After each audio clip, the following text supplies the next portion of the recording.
Tipo, karena lupa kasi. Ay, iya, tayo ko.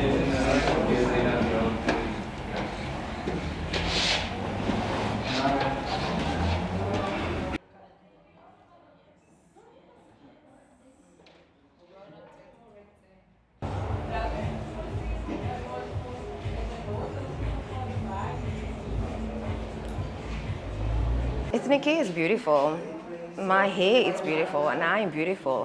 And through my journey of transitioning from straight hair into what I have right now was an amazing experience in realizing who I am and what I can actually do.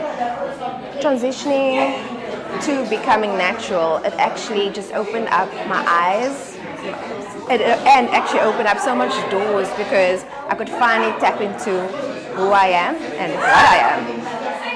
I love ethnic hair. I wish people can embrace the ethnic hair more because it will allow them to be exactly who they are. I see a lot of people still hiding it. They're actually just hiding from themselves.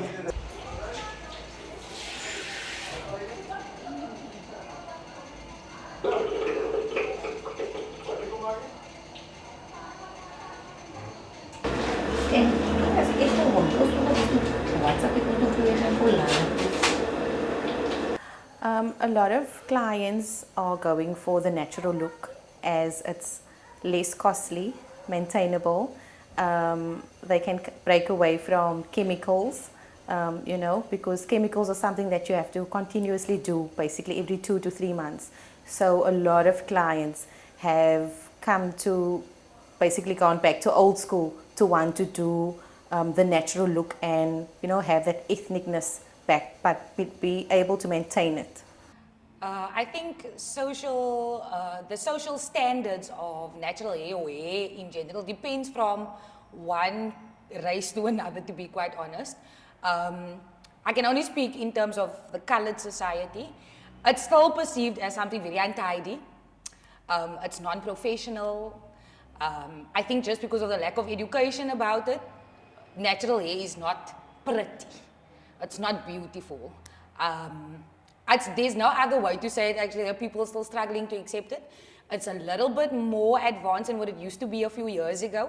Actually, many years ago. We've come a long way. But I think in society, we still have a lot of ignorance around natural hair. Still a lot. Because people still think it's a choice. Technically, you have your own hair. You have natural hair. You have curly hair. So people still think it's a hairstyle. So the perception around it is still it comes from a very uneducated place. We don't say daga, we say CBD. Yeah. We say CBD, yeah, we use the fancy word.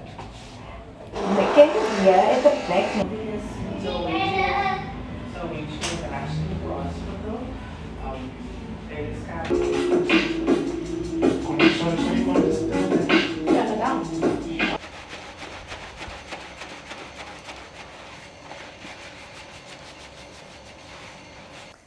People find it difficult to accept natural hair as part of who they are because I think it's more of what other people think of them.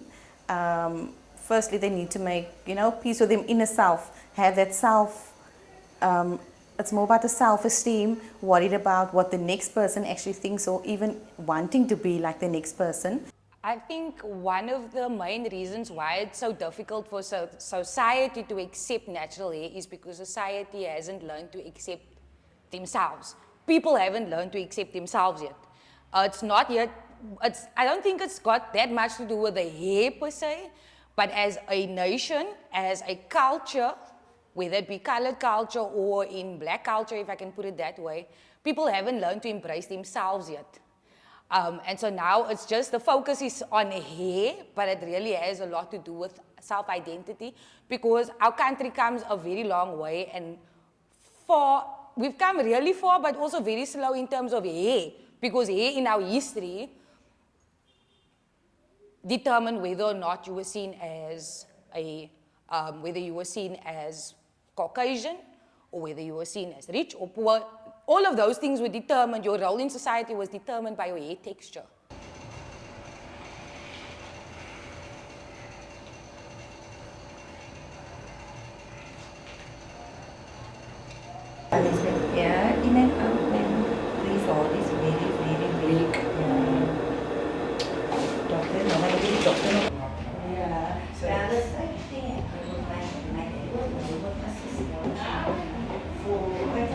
a perspective of hair, where we are currently today, as in 2020, from apartheid and right up until now, with the way it affects, I think it's very much still a big problem in families, in schools, wherever, friendships, especially in families with the hair, because you might look like the dad and get a bit of the mom. And you will always be categorized, if your hair is a bit curly, then you now just a bit dumb. Or if your hair is a bit straight, you are the apple of the eye. But at the end of the day, it's beauty is within. I think the pencil test had a negative effect. It's obvious. It was one of the biggest insults that I can think of, besides all the other drama in apartheid. It marginalized people, put them in a box.